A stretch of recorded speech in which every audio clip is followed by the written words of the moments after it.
Yo, can you hear me? Hello?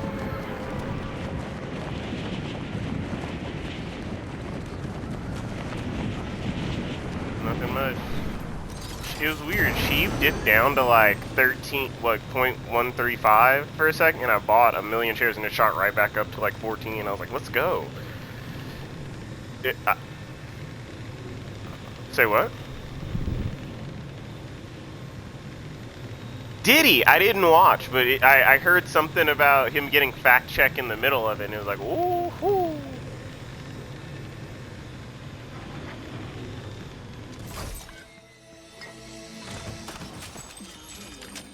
Bro, just speak your mind, dog. Stop acting with the disclaimers. Just say what it is. Bro, I don't care. Oh, I was like, what?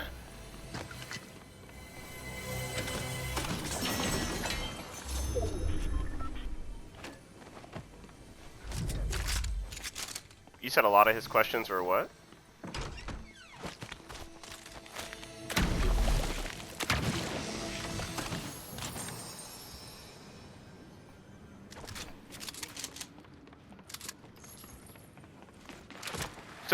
So pretty much they're like, stand on it. You already said it, stand on it. And it did not work out, is what you're saying. Like, it wasn't in his best interest to stand on it. I mean, it would probably look worse if he would have stepped back and said, well, but bro, here's what I say that politicians can always say if they say something wrong. If they said it wrong in the past, well, at the time, I didn't have the data, and current data suggests this. So if you say that you now change your... I was going to say, if you now say current data, that means, oh, you're a politician that actually pays attention, and at the time, data was giving, and, like, you know, you now probably know, hey, that's not the proper source for data anymore. Like, we went to a bad source.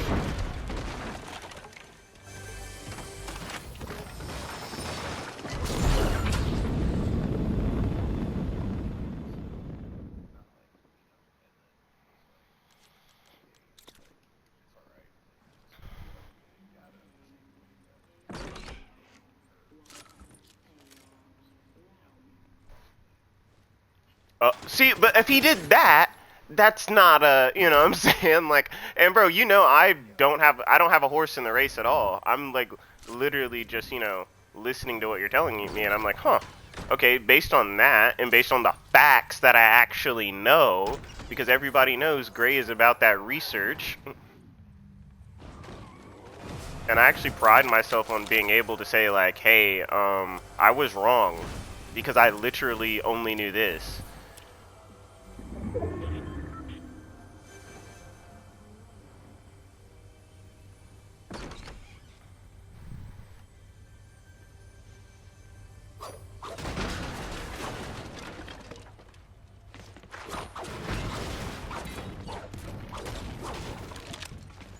Well, bro, they got the debate they wanted, and apparently it went, you know, Kamala's way, right? And you're saying that even as, you know, an objective person. Okay. I'm just shocked the market is still up even after that. Like, think about that, bro. Like, crypto's doing decent. What dropped? Are you serious? It was literally just at 14.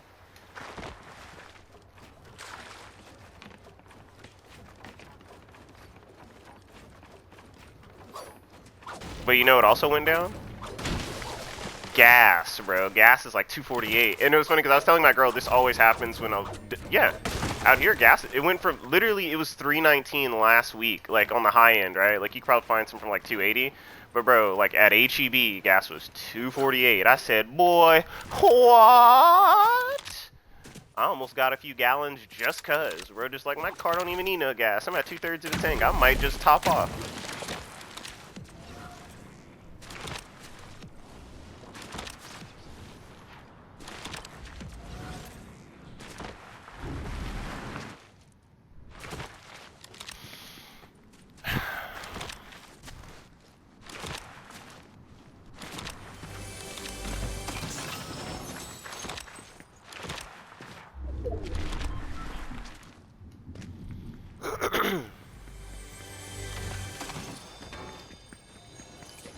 Oh, bro, so it was crazy.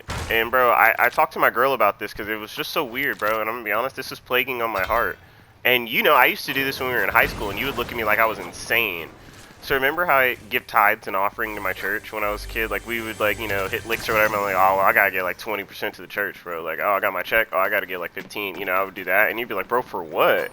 Like, so I hadn't done that in a while. Like, but, you know, because we were having such good luck with Prize Picks and Underdog, I was like, nah, dude, I need to. But I haven't been going to church. So I remember my mom always told me, she's like, dude, if you don't go to church, you should at least bless somebody close to you. So I hit up my boy, and I was like, hey, man, how much is an eighth where you're at? And he was like, 25. So I just Zelled him 25. And he goes, oh, what's up? And I explained to him, I was like, hey, man, I hadn't been to church in a minute. I hadn't given my tithes and offering. And, bro, like, I was taught when you're up, you have to pass it on. Like, it's literally, for me, it's literally like a sin to have all this fortune and not, like, do something with it. Like, if I'm not putting in the market, I'm not taking care of my house, and everything's good, hey, bro, I want to help my friend. And I was like, how can I make my friend's day? And I feel like that's more than giving to a church, is when you, like, make someone's day. And, like, he was like, well, bro, you definitely made mine. So, bro, this is what was kind of weird, right? I kind of felt like, you know, you ever see that Tom and Jerry cartoon where he, like, tries to throw away the mouse, but the mouse is, like, right behind him? Bro, that literally happened to me. So he goes, hey, bro, so you've been winning like that? I go, yeah. He goes, well, I'm going to start an account. You got a referral? And I was like, sure, here. And, bro, the 25 comes back to me on Underdog. But he wins on Underdog. So he goes, oh, I'm going to make a Prize Picks. No, so I'm going to make a Prize Picks. What's your referral? And then he did that. So I made $50 in a day by giving him $25. Yes, it actually gave it to me. And now it has this thing that if I keep referring people, it gives me a free lineup. Bro, I didn't expect to get it because of what you said. I was like, yeah, man, it's not that deep, but here you go. That's literally what I said. And he goes, hey, bro, did you get it?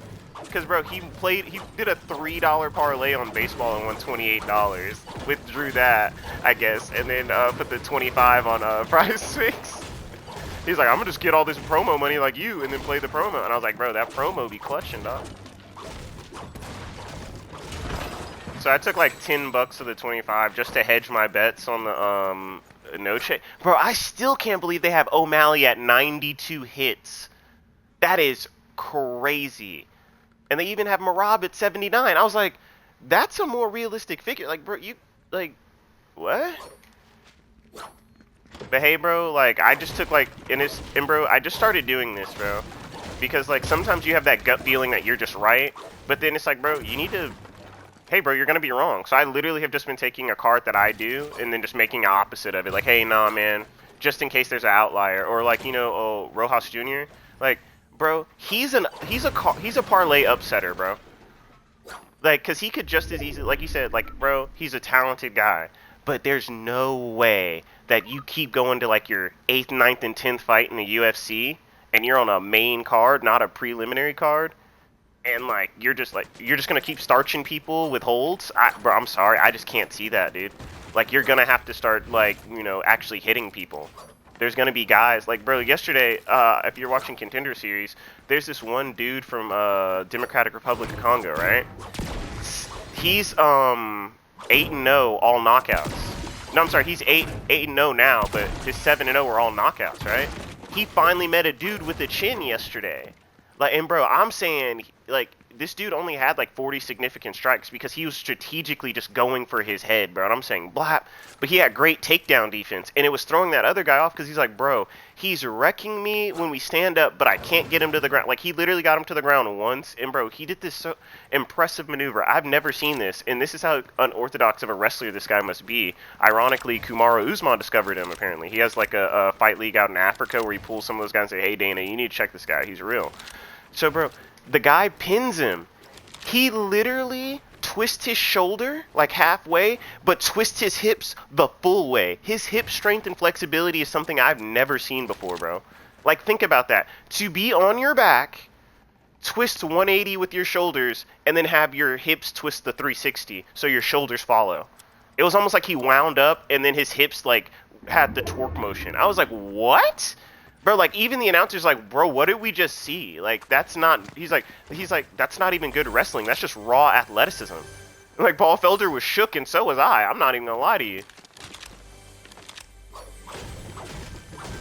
But it's like, that's what I'm saying, like, that goes back to my Rojas Jr. point. Like, eventually you're going to run into guys where it's like, bro, whether your technique is good or not, raw athleticism sometimes just comes out of nowhere. Where it's like, that African dude from the United Republic, he probably has the strongest hips in the UFC. And I'm not even trying to be awkward.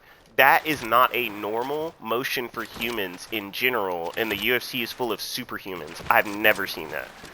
And my, like, 5 years of actually paying attention to the UFC, I have never seen that.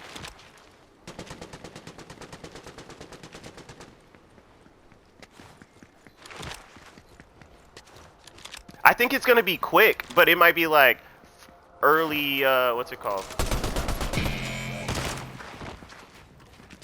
Bro, I've seen every single one of his fights. I've seen every single fight.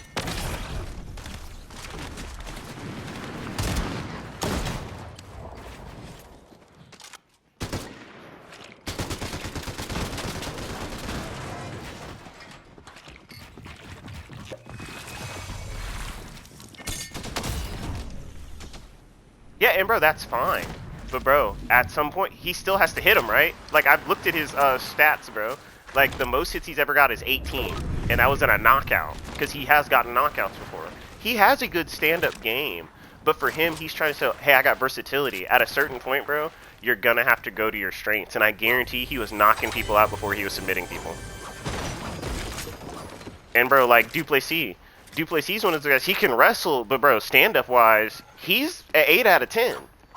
And bro, you're gonna, like, telling you, you're gonna get on these cards but regardless, bro, I have 2 cards with him under, and I have 3 with him over. That's what I meant by I hedged his bets, because bro, at this point, I'm like, there's a card that I'm like fully believing, and that was the one I sent you first, and you're like, dude, I think he's gonna be under, and I was like, you know what? We have seen his fights. This kid is capable of that. It's just, dude, I don't think they got some slouch on that what's-the-name card, on that De Noche card.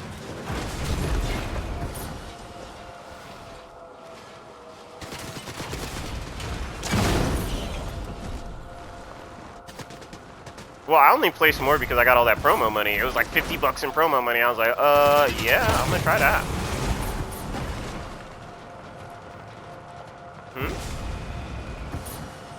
Nope. I only had 1 card last night, dude. It was literally just some promo money I had on Prize Picks. I was like, I'll just put like 10 on it. I lost it and was like, okay, it is what it is.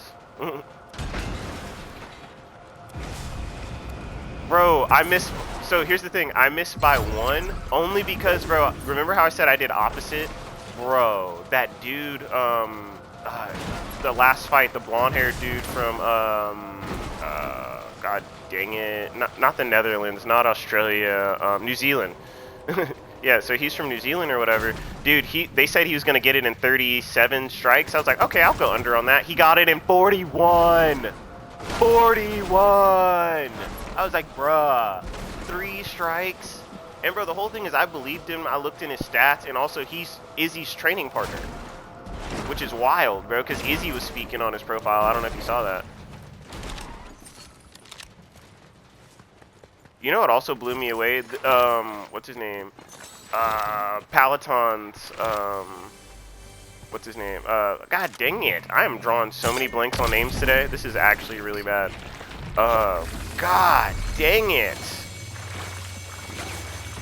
What is this man's name, dude? Fought Izzy, beat him 1 time, beat him multiple times in kickboxing.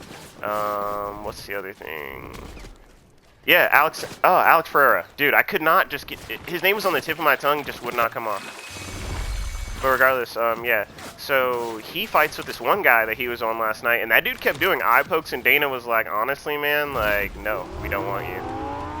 And that's his 2nd time being on there. And it was, bro, I saw exactly why. I could see why he'd be a good training partner. But as for, like, the UFC, 1, there's not a lot of guys that are 6'5", but 2, dude, you're huge and you can't keep your fist closed. Also, he had huge odds to knock this guy out, which he did, but he did it after poking him in the eye 5 separate times. And also, it almost seemed like he couldn't turn the gas on. And I know you know what I'm talking about, where you see those guys where it's like, you're capable of something great, but you're just not doing it. Like, mentally, you're just not there to do it. And he might be one of those guys that, like, in the gym, he's a beast. But as soon as the lights and the cameras are on, he's like, oh, man, like, Dana's here? You know, like.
The what?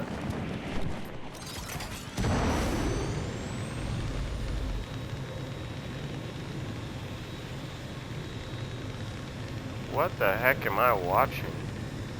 This guy is nuts.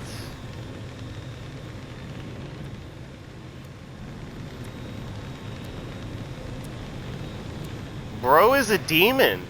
He literally has 15 metal walls stacked and made a sky base. Like, what did I just witness, dude?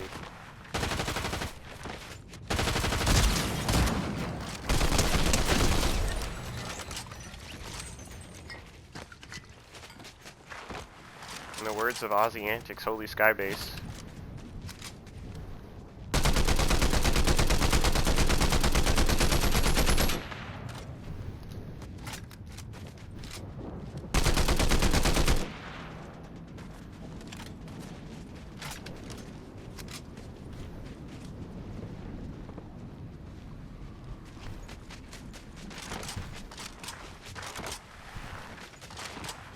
Holy Sky Base!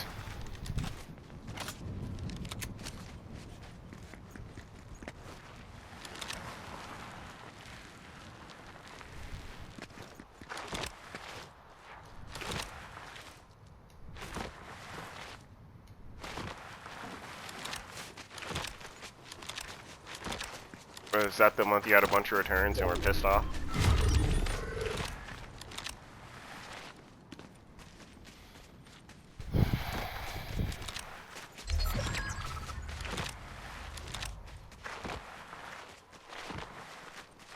I remember you were like yelling in my ear every day that I was like, dude, it's the new year. You shouldn't even be this mad, dog. You're like, bro, why did you even order it? Bro, just hold it. You know you're gonna need it again. You're literally gonna reorder it. It's not gonna be there, and you're gonna go, wait, I needed it. Why did you let me return it? Bro, that's. I'm sorry. It's not funny, but it's funny.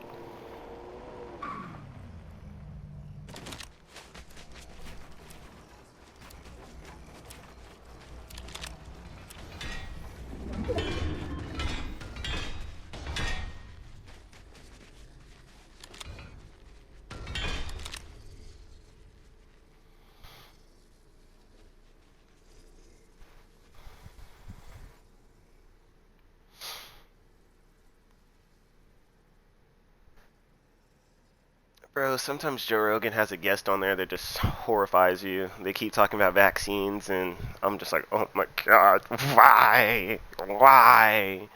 Please tell me I did everything to offset the damage I possibly did to my body. I'm not an anti-vaxxer. I just wasn't informed on the vaccine that I took.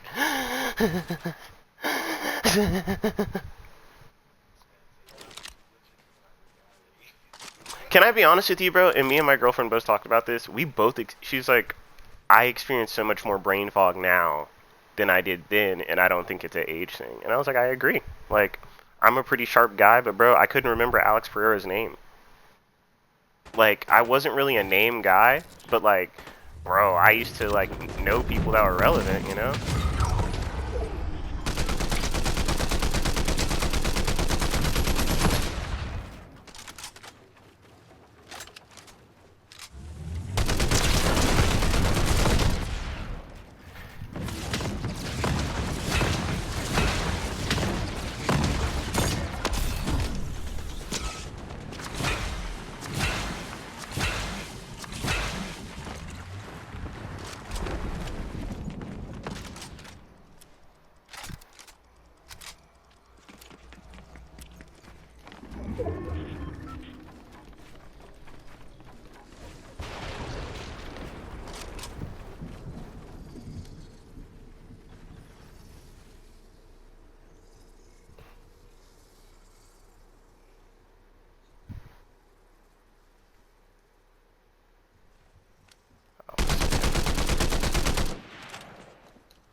How are you not dead from that?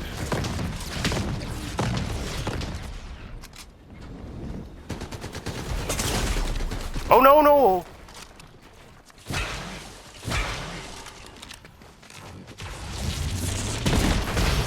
Let's go! Get out of my game, bro! Use code CBGREY in the item shop. If you watch the video, I appreciate you, because you could literally watch anybody